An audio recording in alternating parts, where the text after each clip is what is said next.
Certainly wouldn't claim to do so in the hope of getting a favour. Yes, we're talking now logic, and of course a jealous God. Well, not just logic, I think there's a moral tinge to this, isn't there? Exactly, because there's an argument that the jealous God who would consign non-believers to hell is actually immoral, so why would you follow him anyway? There's actually a Sufi prayer from the Middle Ages that's addressed to the Creator and says, Master, or however these things are addressed, and if I pray to you in the hope of getting heaven for myself, you should deny it to me. And if I pray for you only in the fear of hell, you should send me there. These would be bogus forms of belief. They'd be simply behaviorist, reward and punishment stuff, conditioned animal reflexes, coercive, and they'd require a slave mentality, which is my second objection to the Pascal wager. It demands of us that we think of this God as a cynical, rather credulous, rather capricious opportunist, easily flattered, and of ourselves as the raw material for a pretty cruel and meaningless experiment. Now, often we unbelievers are accused of being nihilistic and not seeing the lovely, deeper meanings of life. Well, what could really be more negative, more pessimistic, more cynical than the attitude I've just described? Let's go back to those people who are praying for you, because if you are in fact cured, then they'll take credit for it to some degree and perhaps even describe you as a miracle. Are you a bit nervous about that? Because, for example, we've had 2 cases of spontaneous remission from terminal cancer that allowed very recently the first Australian saint, Mary MacKillop, to become St Mary of the Cross. It only happened a month ago. But the idea of intercession by prayer has certainly not disappeared in the 21st century. Well, no, it hasn't, and nor will it go away as long as our fear of death persists, which I rather think that it will. We're the only mammals, we're the only primates who do know that we're going to die. And we're the only ones who have made the attempt to award ourselves under certain conditions in afterlife. And it's a very tenacious illusion, and it's very unlikely to be dispelled. Sorry, this sometimes happens. How far back should I go? That's all right. I'm wondering, have you softened it all, and are you prepared to concede anything at all to the faithful, that there may be some value in it? I mean, the comfort that religious belief, for example, gives to people who are in the same position as you. Tony, as with a lot of this argument, looking death more closely in the eye, as I have been doing, doesn't teach you much that you didn't already know, surprisingly enough. It focuses it a bit, brings it into quite a sharp relief. But it isn't as if I didn't already know that some people, whether they're sick or whether they're well, derive great comfort from the thought that they have a savior, that they're a member of a flock, for example. I mean, I personally am incapable of describing myself as a member of a flock for reasons that I hope are self-evident. I'm not a sheep. Some people like to be called sheep and think that they'd like to have a shepherd. And if that makes them feel happy, I must say I think it's a rather contemptible form of happiness, but doesn't bother me as long as they keep it to themselves. As long as they don't try and make me believe it, as long as they don't try and have it taught in schools, as long as they don't want the government to subsidize it, as long as they don't want to block scientific research in its name or because of it, then that's fine. As Thomas Jefferson said, I don't mind if my neighbor believes in 1 God or 15 gods. It neither picks my pocket nor breaks my leg, as long as he or she leaves me alone. I don't want to even have to know what they think. But will they requite this bargain? Of course not. Of course not. It doesn't really make them happy. They can't be happy till everyone else believes it too. And that's sinister, in my opinion, and creepy. You've grown to distrust the idea of a utopia. Yes. A world, I presume, actually, you would imagine a world without religion would be utopian. But let me ask you this: what do you think a world without religion, without all the cultural side effects of it, would actually look like? I mean, would it be verging on pure commercialism and materialism? I mean, would it take people away from any spiritual side of themselves at all? Well, no, that wouldn't be it, because as we know from bitter experience, materialism and commercialism are unusually, inordinately compatible with religion. I mean, that's why there've had to be so many successive reformations, because the religious life goes so well with greed and accumulation and acquisition. When asked where they really want power and influence, this world or the next, they tend to think rather the same as the more crass materialists among us do. That doesn't make it any easier to imagine a world without religion.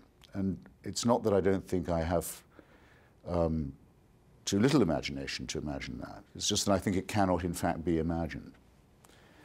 Religion is part of the human makeup. It's also part of our cultural and intellectual history. Religion was our first attempt at literature, the texts. Our first attempt at cosmology, making sense of where we are in the universe. Our first attempt at healthcare, believing in faith healing. Our first attempt at philosophy. All of them very crude, and all of them long since transcended and left behind. But respect for tradition alone makes it, I think, necessary for me to say that someone who doesn't know about religion or doesn't take an interest in it is only quasi-literate. I'd like to ask you what you think about Martin Amos's idea that writers like you must actually believe in some life after death, because not all of you, not all of the parts of you are going to die, because the printed words you leave behind constitute a form of immortality. You've obviously, I mean, is he just being kind, or do you think that there's a truth to that?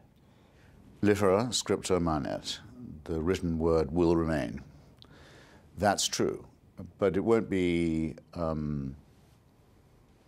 that much comfort to me. I mean, of course I do write. I've always had the sense of writing, as it were, posthumously. I once wrote an introduction to a collection of my own essays. I stole the formulation from Nadine Gordimer.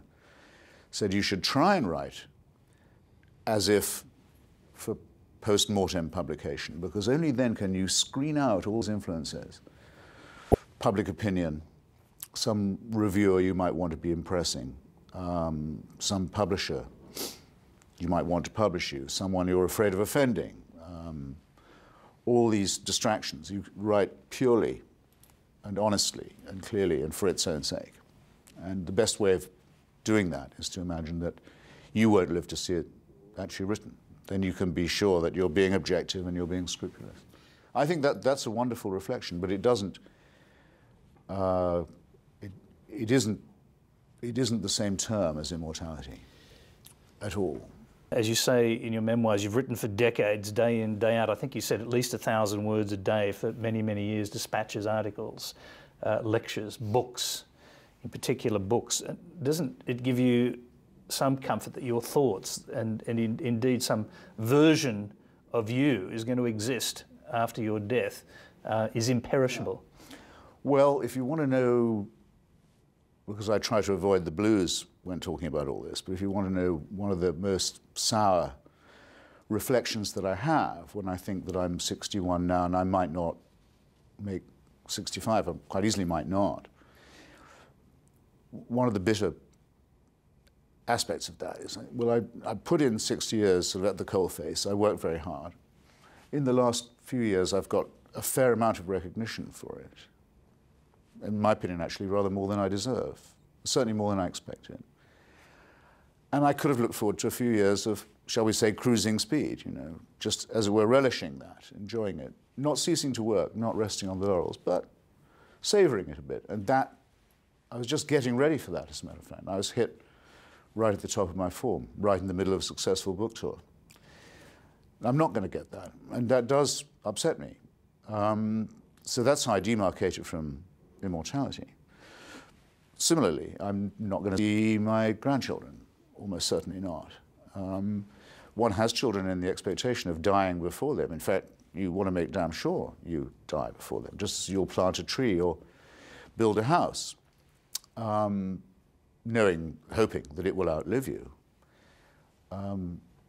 That's how the human species has done as well as it has. The great Cuban writer Jose Marti said that a man, he happened to say it was a man, 3 duties: to write a book, to plant a tree, and to have a son. I remember the year my first son was born was the year I published my first real full-length book. And I had a book party for it and for him, Alexander, my son, and I planted a tree, a weeping willow. I felt pretty good for the age of, what, I think 32 or something. But the thought of mortality, in other words, of being outlived, is fine when it's your children, your books, or your trees, but it doesn't reconcile you to an early death.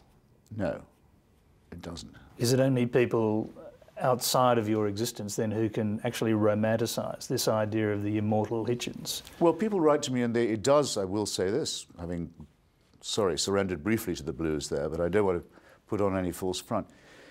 I mean, in the same way, by the same token, there are people who write to me and say that what I've done or written has meant something to them, that I haven't wasted my time, that my life's been worth living. That's very nice too, but I'd like to have hung around and got more such letters. It's interesting you should say that, because that's actually where I plan to end this part of our interview, because I do plan to give my sons letters to a young contrarian, and I really hope that they then pass it on to their children. And to me, whatever that means to you, that's kind of immortality, but it's something that only people who've been following you for years can actually do. Well, you couldn't have said a nicer thing, and I hope you would have said it. I'm sure you would, anyway. And I have to have, I'm afraid, though, the same response. I'd like to have heard even more people say that, and even met some of their grandchildren and seen if it worked for them too. And this I won't get, but I've lived longer than I used to think I probably would. I've written and published more than I thought I would. It's been better received than I expected, and without being falsely modest, in some cases better than I think I deserve. So don't mistake this for self-pity. But I'm not going to resort to any kind of bogus joviality either. Christopher Hitchens, we'll leave you there for now. In the way of things, we're going to come back to you again tomorrow. We thank you for... If I'm spared. Inshallah. And tomorrow night, in part 2 of our interview with Christopher Hitchens, we talk about some of the extraordinary events in recent history that prompted his controversial shift away from the politics of the left.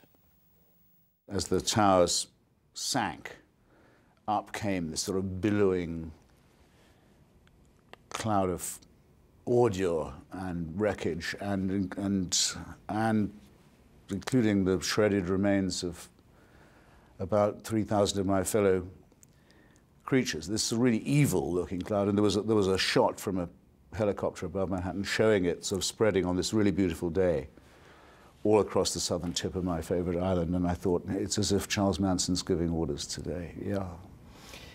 The other... that's how it felt. I think about it every day, still. More of Christopher Hitchens tomorrow. Now to the weather.